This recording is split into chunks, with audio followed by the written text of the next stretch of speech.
He always sings raggedy music to the cattle as he swings back and forward in the saddle on a horse, a pretty good horse, syncopated, gaited, and there's such a funny meter to the roar of his repeater. How they run when they hear that fellow's gun, because the western... Oh, here we go, gang! Here we go, crowd!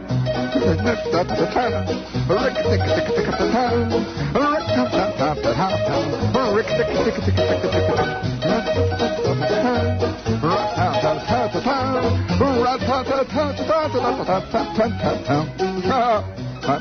right, hold it there, hold it, gang. Hold it. Oh, that's enough, crowd. Hold it there. Do you have Ragtime Cowboy up in there? No, just hold it to one side. Ragtime Cowboy. It's on the first disc on this side, the first one there. Ragtime Cowboy. Boy, it's Monday. I feel like I'm ready to gnaw at a bone. You know, no wonder we dig pictures of Henry VIII. I think underneath all of us there lies that sleeping, dormant carnivore. Hey, bring more meat! More meat, more wine, women, song. My God, sir. I suggest, for those of you who have a carnivore lurking deep under the surface there and also have a touch of Anglophile, I would respectfully suggest that you see Tom Jones. Oh, boy, do I remember a terrible, rotten semester in school going through Tom Jones. All set in there, Dick? Got old Uncle Tom. All right, here we go. One. Hey,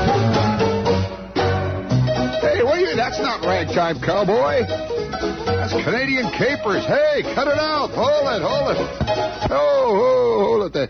That's the most weirdly labeled record in there. You just have to. It's Ragtime Cowboy. Oh, you hold it there for a while. You find it now.